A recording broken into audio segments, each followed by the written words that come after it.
escuchamos algunos procedimientos en la vía respiratoria alta, por parte de la función de la ADS, por parte A de la vía aérea. En concreto, lo que más se confunde es la traqueostomía, como veces se traquea, y la cricotiloidectomía. No existe cricotiloidostomía.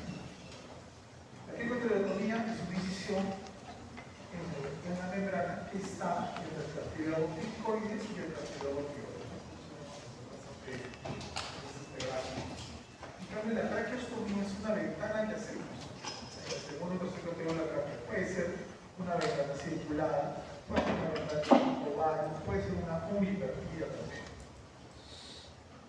La primera diferencia en parte de la nomenclatura es el lugar de incisión. Uno es en la laringe, otro es en la tráquea.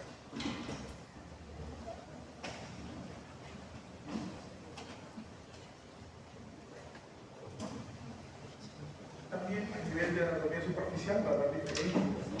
Voy a reconocer la contractura external, voy a reconocer la palpación de hueso y voy a reconocer el borde superior del cartílago cricoides. Todo palpable.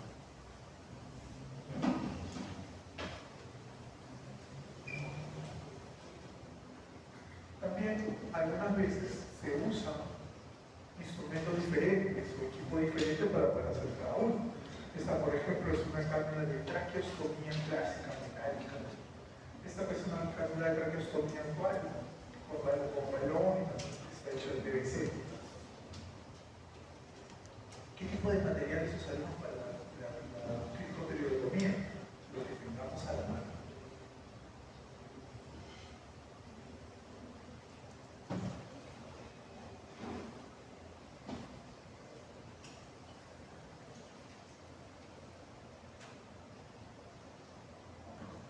Muy bien, entonces vamos a hablar en concreto de la cricotiloidectomía. Ya sabemos que es diferente a la traqueostomía, porque se hace en un lugar diferente, el concepto es otro y se ponen otros materiales. Pero en sí la cricotiloidectomía es un procedimiento que se hace cuando no tenemos una salida. Hay indicaciones. Tenemos indicaciones. Para poder llevar a cabo este procedimiento, primero tenemos que decir que este paciente no tiene un acceso a la vía aérea y no es intubable. Por ejemplo, tiene un trauma que lesiona toda la cara, no es posible observar un acceso a la vía aérea por la boca o por la nariz. Es un niño muy pequeño, también es relativo. Pero cuando yo declaro a este paciente que está en falla respiratoria y que no es intubable, recién voy a poder hacer la cricotiloidectomía, que en sí es un procedimiento intermedio, no es un procedimiento de manejo definitivo. Es decir, yo no ingreso a la cricoides, no ingreso a la membrana cricotiloides y me quedo tranquilo. Es un paso previo para que el paciente ingrese a sala de operaciones y pueda llevar a cabo un procedimiento definitivo, que es una traqueostomía. Puede hacer cambiar este acceso temporal por una traqueostomía. Entonces, es un procedimiento que se hace cuando no hay una salida. Es un procedimiento que se hace con un paso previo a una traqueostomía per se. No es un procedimiento necesariamente que se haga en sala de operaciones, no se le hace en donde estemos. Es un procedimiento que no tiene unos materiales específicos porque se hace con lo que tengamos a la mano.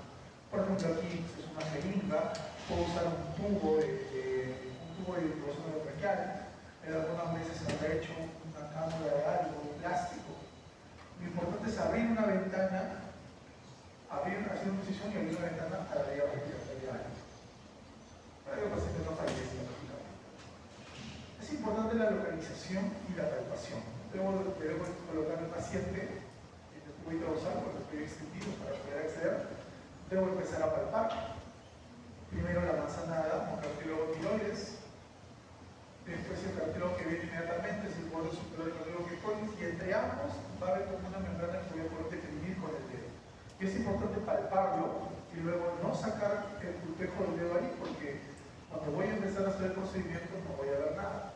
Una vez que he localizado la membrana con mi dedo, alguien, yo o un ayudante, va a empezar a hacer la sepsilapisexia, porque dado la premura que tenemos, es solamente echar encima alcohol o algún compuesto ayudado. Y permanecemos sin mover el dedo. Luego, cuando hemos identificado, vamos a hacer una incisión, más o menos unos 4 centímetros, amplia, sobre la membrana que hemos localizado, solamente para separar la piel. Y luego de ello, con una pinza vamos a ingresar. Siempre donde he puesto el dedo. ¿Por qué? Porque en ese momento va a sangrar, porque es muy probable que al hacer la incisión seccione las venas yugulares internas. Es normal, debemos estar preparados para que sangre. Y por lo tanto, si sangra, no van a poder distinguir las estructuras. Se van a llevar solamente por la palpación, por dependiendo del cuerpo del dedo. Cuando ingresemos con la pinza, va a haber salida de aire. Eso es bueno, porque ya va a estar dentro de la vía aérea y vamos a introducir el dispositivo que tengamos, que puede ser una bránula, como ven acá, la gruesa, puede ser una jeringa, puede ser un tubo orotraqueal. Si tenemos la suerte de tener una cámara de traqueostomía, puede ser una cámara de traqueostomía. Lo importante es que una vez que yo lo he logrado colocar, debo inmediatamente programar al paciente a hacer operaciones para que un cirujano de cabeza y cuello o un cirujano no cambie ese acceso por una traqueostomía gástrica. Como todo procedimiento que se hace en extremis, puede haber complicaciones. Si no tengo mucho cuidado y hago una incisión muy grande, a la hora de cicatrizar, por lo menos entonces subglótica, es lo muy frecuente. Lo más frecuente es que haya hemorragia de los vasos tiroideos y de las venas yugulares internas. Si soy demasiado vehemente, puedo pasarme, no solamente llevar a la membrana, sino la cara posterior de la laringe y una perforación, demasiado hacia abajo, si no tengo los reparos anatómicos, y perforación tráquea, después de los ojos del esófago. Puedo confundir mi calular estructural, o el esófago. Si la incisión es muy grande, para el tubo que he decidido colocar, va a haber escape de aire, va a haber que se no es tan grave. Puede pasar el aire incluso al tórax, al monotórax, incluso al intestino. Si no hay los cuidados necesarios posteriores para la infección, a nosotros se tenemos en extremo. Y en casos más severos, debido a la infección subglótica, disponía crónica.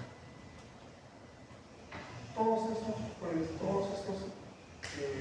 posibles complicaciones son sopesables a la pérdida de la vida. Recuerden, se hace solamente en extremo. Otro procedimiento que tenemos es el tubo de traqueostomía. El tubo de traqueostomía es parte del tratamiento de las lesiones amenazantes de vida cuando estamos evaluando la letra B de la TLS. En la letra B de la TLS dice que nosotros debemos percibir la respiración del paciente. Y si esta nos está dando, yo tengo que plantearme que el paciente debe tener una de las lesiones amenazantes de vida, que son neumotórax de tensión, es decir, hay una tórax que nos está permitiendo que el pulmón se expanda, fracasa la ventilación y el problema respiratorio, un neumotórax masivo en el cual en una de las cavidades pulmonares tengo más de 1500 mililitros de sangre, que hace lo mismo, también hace que fracase la expansión pulmonar, además del proceso hemorrágico. Otras causas de lesiones amenazantes de vida que son los tórax, que son también infarto cardíaco. Cuando hay un trauma y se abre un forado dentro de la pared torácica, un neumotórax abierto cuando va a fracasar, se fracasa la respiración. Entonces, la respuesta a casi todos ellos, menos el neumotórax abierto y el patógeno respiratorio, es un tubo de tórax. Un tubo de tórax lo que va a hacer es recibir este espacio. Este espacio normalmente es virtual. ¿Qué quiere decir esto? Que debería estar pegada la pleura parietral y la patología se hace real, se ocupa de aire, pus, sangre, linfa. Yo con el tubo lo que voy a hacer es evacuar y hacer que las pleuras se aproximen y facilitar la actividad del pulmón y poder que la necesidad de limpiar. ¿Qué garantías tengo de que este espacio se resuelva y yo les pueda sacar mi tubo, no vuelva a colapsar? Porque las pleuras se adhieren. Y que las pleuras se vuelvan a herir no pasa antes de 5 días.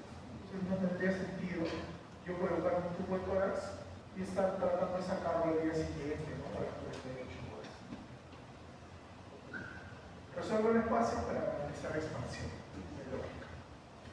Aparte de colocar un tubo a través de la pared, que lo puedo hacer con una incisión con bisturí, introducción de una pinza, mi mismo dedo, que de hecho es la técnica que más se enseña, porque también es traumática, o una pinza más grande, o un trocar, incluso lo importante es que llegue el tubo a la cavidad. Debemos conectarlo a algo, que puede ser de algo netamente improvisado, como una manguera conectada a un tubo más delgado que está sumergido en un nivel de agua, o un sistema de presión negativa continuo comercial como es el teorema. Lo que tengamos se va a utilizar, pero es lógicamente más entrenador del teorema, con su ventaja de poder tener un sello que no regrese el agua, que esto no se va a voltear. Por eso acá, si le va a obligar a lo patea o el paciente lo bota, va a regresar el aire y puede hacer el paro.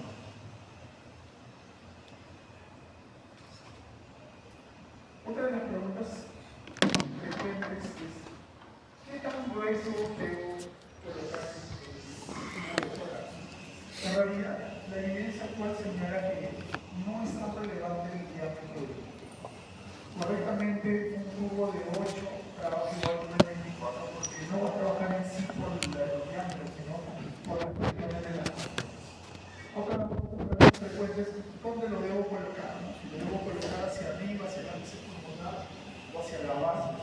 Clásicamente se decía que si el espacio interventoral había sido ocupado por sangre, yo debería colocar un tubo hacia abajo, detrás hacia el diafragma, para que la sangre que esté cayendo por gravedad se evacuara, y debería ser un tubo grueso para que no tape el tubo. Y al revés, cuando era un neumotórax, yo debería ser un tubo delgadito dirigido hacia los ápices del aire. Pero la evidencia actual señala que en realidad no es tan relevante ni la localización o dirección del tubo ni su diámetro, sino su correcta colocación, que la iluminación está adecuada y que no sea retirado antes del oriente. ¿Cuándo debemos colocar tubo a través? No nos enteramos prácticamente. Dos, si tenemos un paciente que tiene un neumotórax que sea pequeño, pues le vamos a colocar presión positiva continua, un CPAP, una intubación o conectar al ventilador mecánico del tubo de tórax. Si yo estoy operando y voy a hacer una toracotomía, luego de una toracotomía, el paciente siempre tiene que tener tubo de tórax. Si luego de un tratamiento inicial ha recurrido el tórax, debe tener también tubo de tórax. Si voy a transportar por vía aérea al paciente, también debe tener tubo de tórax. Si hay sospecha que es un cáncer lo que está produciendo un neumotórax, también debe tener tubo de tórax. Son varios los momentos en los cuales se usa el tubo de tórax.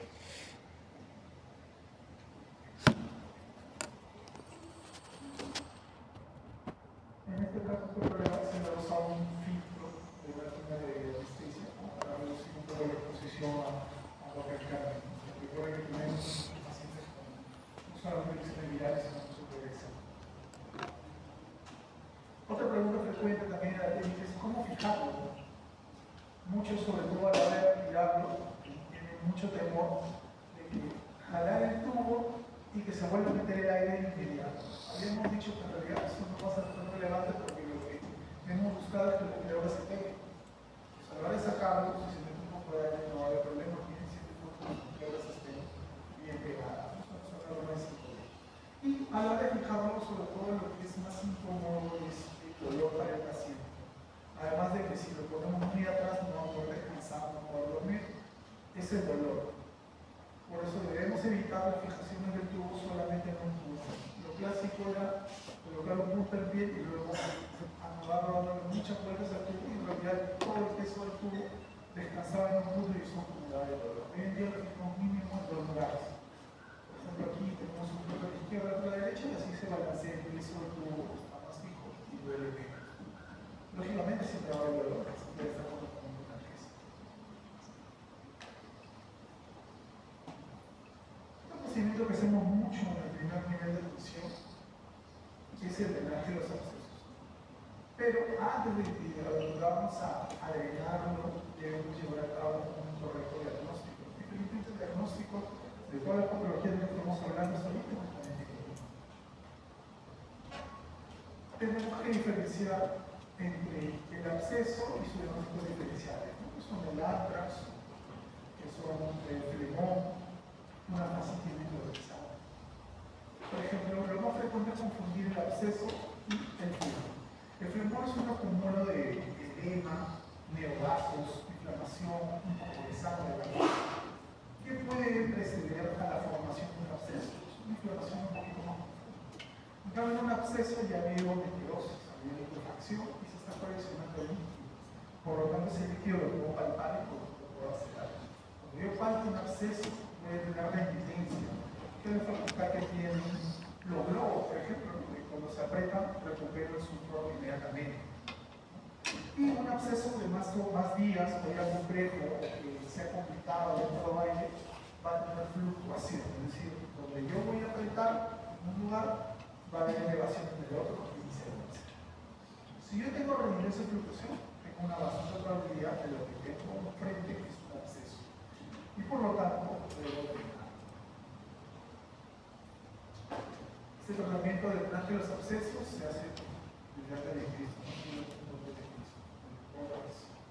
y el primer paso para drenar un absceso, además del procedimiento informado, es verificar que tengo todos los materiales para poder llevarlo a cabo. Tengo que hacer asepsia en biseptes, que luego de tener gasas, solución iodada. Tengo que anestesiar la zona porque es doloroso muchas veces, anestesia local. Sin epinefrina ni lidocaína, por favor, al 2%, no serán problemas, no usen lidocaína con epinefrina.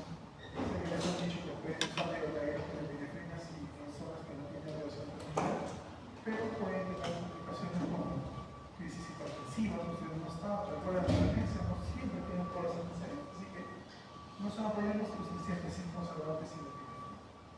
Debo tener un hoja de bisturí o bisturí para poder incidir, siempre que sea posible, sobre todo si es no es la primera vez que están abordando este proceso, siempre debemos tratar de una muestra individual. Luego debo tratar de destruir toda la estructura tabique parece quitar una persona de la cabeza, así que voy a llevar una pinza con el mismo dedo o otro tipo de pinza. Asimismo, luego de haber drenado lo más posible, tengo que lavar la cavidad, es muy negociable, así que me va a ayudar bastante una jeringa con copa para irrigar, una jeringa usada a una sondita de alimentación para poder lavar dentro, y luego tengo que poder tratar la cavidad. Ese orificio, ese hueco y esa cavidad debe ser tratada, porque si no se va a volver a llegar fácilmente, probablemente cuando esté contaminado. Entonces ahí yo debo dejar un drenaje, que puede ser una mecha, una gasa, si tengo un drenaje de látex, por ejemplo, el látex, o simplemente puedo rellenar la cavidad. Entonces, el primer paso es asegurarme que tengo consentimiento informado, tengo todo y, lógicamente, esto es clínica, ¿no? Investigar por antecedentes, algún tipo de alergias. Las alergias a los alcaloides, que son raras, pero se pueden investigar. Después de haber hecho la incisión adecuada para poder abarcar todo y para ver todos los alergias en el video, tengo que hacer un seguimiento del paciente idealmente en 2 a 3 días subsiguientes. Nunca debemos escatimar con el manejo del dolor. Recuerden que el dolor es una característica particular de cada paciente. Hay pacientes que por el drenaje de un absceso le duele mucho, no lo toleran y tal vez tienen que hacer procedimiento en sala. Y también pacientes que con incisiones grandes, como la parodontocitosis, no perfecta. Eso no está bien ni está mal, solamente son las características del paciente y debemos identificarlas en el laboratorio de el procedimiento. Además, también antiinflamatorios. Debo dejar antibioterapia, es sobre este nicus. Accesos pequeños de unos 5 centímetros, o no dejarlo. Pero si ya en la segunda vez estoy entrando, debo tener un antibiograma y si debo dejar por lo menos antibiótico-terapia empírica que tenga una buena biosostenibilidad. Si estamos revisando abscesos en el tejido de la piel, en el tejido celoso cutáneo, no voy a dejar antibióticos que no tienen una buena biodisponibilidad aquí. No tendría, por ejemplo, sentido si estoy teniendo un absceso de piel personas, es un cefalópodo de tercera generación, que aunque es dosis dependiente y es una dosis máxima de 2 gramos, no tiene una buena biodisponibilidad paterna. Debe usar medicamentos que estén dirigidos a consumir disponibilidad. Una de las zonas más frecuentes de abscesos, unas zonas entre comillas contaminadas, alrededor de la boca, axilas y sobre todo alrededor del ano. Luego hacer la sepsia y la antisepsia, anestesia local, una incisión muy grande y luego intención por encaje y destrucción de talleres infectados. Si el tamaño es pequeño, no entran miedos o acceder con la pinza de la destrucción de talleres internos y sigo limpiando. Clásicamente se dice que el absceso debe ser apretado hasta que sangre. Porque ¿qué es lo que conseguimos con la sangre? Que queremos hacer un daño al paciente. Se puede evidenciar de esta manera el desprendimiento de la capa que recubre internamente el absceso. Y luego eso no se debe regar siempre tengo que lavar. No puede hacerse en una proceso en seco. Lavo la cantidad necesaria con agua, la necesaria finalmente hasta obtener el líquido de agua. Y luego procedo a manejar esta calidad. En este caso, en la lámina se está dejando una mechita, una base, puedo dejar con el látex, un dedo de guante, puedo rellenarlo con gasa. Si es que está sangrando mucho, me sirve como tapón, también me sirve para hacer hemostasia, también tratar la cavidad. Puedo hacer una marsupialización, es decir, con un punto hacer que la cavidad colapse. Pegarlas, ¿no? Con un punto también se puede hacer. Y luego debo cubrir con apósito suficiente. Acá aprovecho la lámina para hacer una lámina. El apósito se debe fijar en una cantidad que no se puede exceder. Si estoy en una zona de ayuda, pues no puedo hacer una consigna de y siempre el esparadrapo respecto al apósito debe ir en 50-50. ¿Qué significa? La mitad del esparadrapo en la piel y la mitad en el apósito. Si no, se te va a esperar. En este caso no había muchos ojos, son más comprensivos, pero a veces sí hay que hacerlo compresivo. Hay otras formas de manejar la cavidad, sí. Estaban nombrando marsupializar, por ejemplo, suponiendo que sea una zona que sí voy a tener bastante cuidado con el estético, por ejemplo, un niño pequeño o el rostro de alguien, no voy a poder hacer una incisión muy grande para ordenar una puedo optar por otro tipo de drenaje. Una incisión de 1 centímetro arriba y 9 milímetros abajo para poder hacer un lavado en un orificio y la salida del líquido por otro. Y para evitar que esto se cierre, voy a dejar un asa. Un asa de gas, y eso es un tipo de drenaje, se llama SI.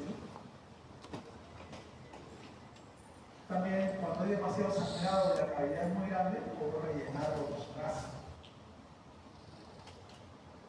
Y por último, puedo decidir cerrarlo. Cuando cerramos un absceso, cuando es pequeño, estoy seguro de que no es una recidiva, o cuando el tiempo de aparición es corto. Otra vez, el niño pequeño que cada salud grados a la otro procedimiento bastante frecuente en primera atención son los relacionados a las uñas. Si bien es cierto, los cuidados de las uñas corresponden a un tipo profesional, como son los que estén en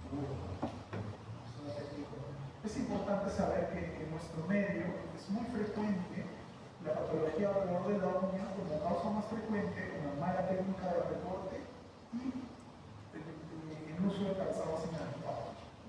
Por ejemplo, no deberíamos usar calzados que terminen en puntos, sobre todo las damas. Es una formación de ese problema. Y respecto a la técnica de recorte en los dedos del pie, el recorte debe ser tipo guillotina, es decir, recto aquí. No debemos darle una zona de recorte bloqueada con la mano. Porque sí, lo más frecuente es el pie. ¿Qué es lo más frecuente que puede pasar? Al estimular inadecuadamente con un recorte inadecuado los bordes de la pieza unguial, esta se va encarnando en el y va a generar dolor, inflamación, aparición de granulomas y en peores casos verdaderos abscesos alrededor del lecho interno. Entonces, cuando cuando se forma un absceso, primero tenemos un cuerpo extraño, que es esa espícula de uña, está grabando en el meñique, y además tenemos pulso, porque tenemos que haber tratamiento del pulso. Para comenzar, vamos a hacer, aparte de hacer la asepsia y la disepsia, vamos a hacer un control proximal. Vamos a hacer un control proximal de una pequeña torniquete y luego vamos a proceder a bloquear el dedo. Hago un bloqueo digital distal y ya tengo mi dedo anestesiado para poder hacerlo. Cada vez se hacen menos extirpaciones totales de la uña, o sea, secciones totales. Toda vez que en realidad no tiene un beneficio, son más traumáticas, sanan más, demoran más en que el paciente se recupere y pueda trabajar, hay más sangrado y por lo tanto más contaminación se puede detectar. Hoy lo que más hacen día son secciones parciales, es decir, una pequeña franja del lado donde está el miembro, bilaterales, dejando una placa en el centro. También debemos recordar que la onicectomía no es tratamiento para la continuidad, entonces, después de haber hecho el control proximal y haber anestesiado, procedo a retirar el canto de la uña afectada. Recorto hasta el final y luego lo retiro. Si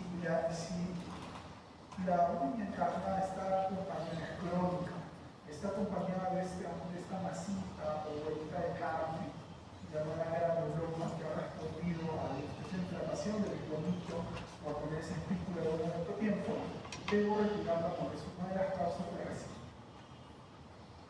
Y retirar un granuloma muy grande si puede sacarlo. Acá en este caso, además de sacar la uña, haciendo saltos juntos con los cálculos para poder controlar el salto. Luego de haber retirado, haber hecho la hemostasia adecuada, tengo que cubrir la correcta. Podemos aplicar también un antibiótico tópico, una soliona o una tirosina, ¿no? Y luego vendrá. Es importante que el paciente repose, ¿de acuerdo? No debe usar zapatos algo por menos de 5 a 7 días. Sería ideal que leve los miembros con por de 8 horas y obviamente corrija los factores de riesgo que llevan a cabo esto. Un paso adecuado y que mejore su clínica. Aún así, el reporte de la frecuencia de este tipo de patología de la uña es alta, hay mucha altura. 3 de cada 10 pacientes vuelven a recaer o hacen el otro dedo de este mismo tiempo. Cuando hay un cuerpo extraño que es la uña encarnada, va a generar inflamación, va a haber necrosis, va a haber neurocitos y se va a quemar. Cuando nos acumulamos en todo el reborde de la uña, se va a formar una palomita, que no es otra cosa que un absceso alrededor de la uña. Y como todo absceso que hemos revisado, se debe drenar. Asepsia, antisepsia, otra vez anestesia local y empieza a hacer una incisión. En este caso, en forma de curva alrededor o donde debe estar comprometido. Luego hacer la incisión, recuerden, siempre se debe agarrar el acceso y luego cubrir.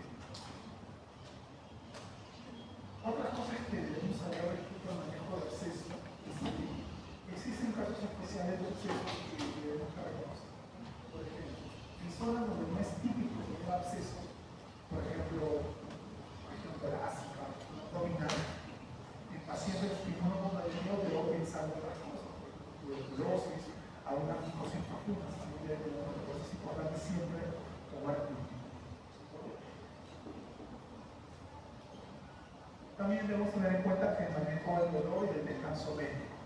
Todas las patologías que hemos revisado, como son amistectomías, drenajes de abscesos, no dejan de tener un descanso médico mínimo de 3 días.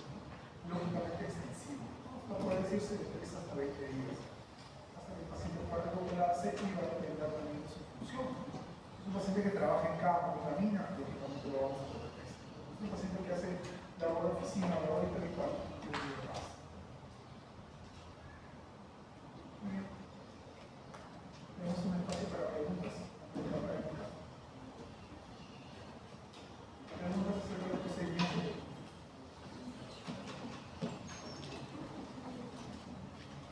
Nada, todo claro.